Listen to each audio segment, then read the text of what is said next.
आज महत्त्वाची बातमी आहे। उपमुख्यमंत्री अजित पवार मंत्री धनंजय मुंडे यांच्या पाठीशी ठामपणे असल्याचं दिसतंय। धनंजय मुंडे जोपर्यंत दोषी ठरत नाहीत तोपर्यंत कारवाई नाही, उपमुख्यमंत्री अजित पवार यांनी आपली ठाम भूमिका मांडल्याची माहिती सूत्रांनी दिली आहे। तर काल धनंजय मुंडे, सुनील तटकरे, प्रफुल्ल पटेल यांच्यासोबत झालेल्या बैठकीमध्ये अजित पवार यांनी आपली भूमिका स्पष्ट केल्याचं देखील कळतंय। काल अजित पवार यांनी सुरेश धस यांना देखील भेटीसाठी वेळ दिला नव्हता। तर बीड जिल्हा नियोजन समितीच्या तक्रारीबाबत सुरेश धस यांनी भेट मागितली होती। अजित पवारांनी सुरेश धस यांना भेटीसाठी वेळ दिला नाही आणि त्यामुळे चर्चेला देखील उधाण आलं होतं। आणि या संदर्भात अधिक माहिती देण्यासाठी आमचे प्रतिनिधी अक्षय मंकणे आपल्यासोबत आहेत। अक्षय, अजित पवारांनी आपली भूमिका ठामपणे मांडलेली आहे। दोषी ठरत नाहीत तोवर मुंडेंवर कारवाई नाही, असं अजित पवारांनी आता स्पष्टच केलंय।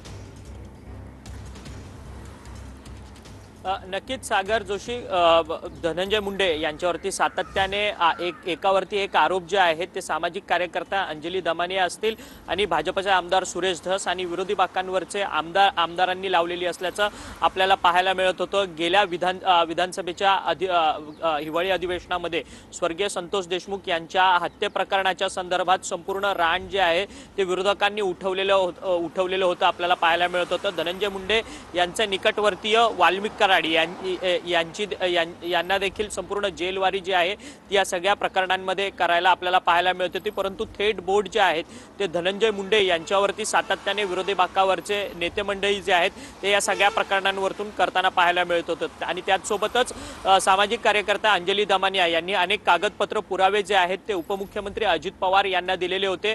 महायुतीच्या मागच्या सरकारमध्ये तत्कालीन कृषी मंत्री धनंजय मुंडे असताना त्यांनी आपल्या संपूर्ण खात्यांमध्ये अनेक प्रकारे गैरव्यवहार आणि भ्रष्टाचार केल्याचे कागदपत्री पुरावे जे आहेत ते उपमुख्यमंत्री अजित पवारांना भेटून अंजली दमानिया यांनी दिलेले होते। परंतु काल देवगिरी या उपमुख्यमंत्री अजित पवार यांच्या शासकीय निवासस्थानी अजित पवार आणि धनंजय मुंडे आणि प्रफुल्ल पटेल या प्रमुख नेत्यांची बैठक झाली। या संपूर्ण बैठकीमध्ये अजित पवार जे पक्षाचे राष्ट्रवादी काँग्रेस पक्षाचे राष्ट्रीय अध्यक्ष आहेत त्यांनी थेट आपली भूमिका जी आहे ती धनंजय मुंडे यांच्यासमोर मांडलेली आहे की जोपर्यंत धनंजय मुंडे तुम्ही दोषी ठरत नाही तोपर्यंत तुमच्यावरती कोणतीही कारवाई जी आहे ती केली जाणार नाही, असं आश्वासन जे आहे ते अजित पवारांनी दिलेलं असल्याचं सध्या आपल्याला माहिती मिळत आहे। परंतु धनंजय मुंडे यांच्यावरती सातत्याने एकावरती एक आरोपाच्या फैरी ज्या आहेत त्या सातत्याने अंजली दमानिया असतील आणि भाजपचे आमदार सुरेश धस हे लावताना पाहायला मिळत आहेत। काल भाजपचे आमदार सुरेश धस हे उपमुख्यमंत्री अजित पवार यांना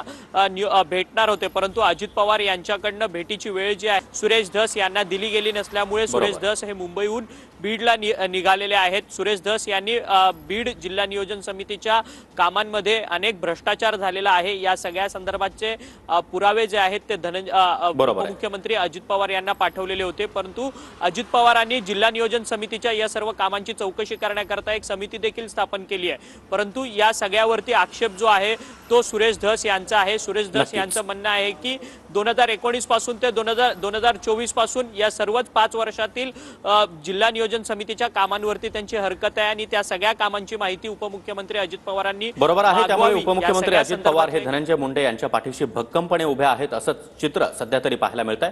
धन्यवाद अक्षय या सविस्तर माहितीसाठी।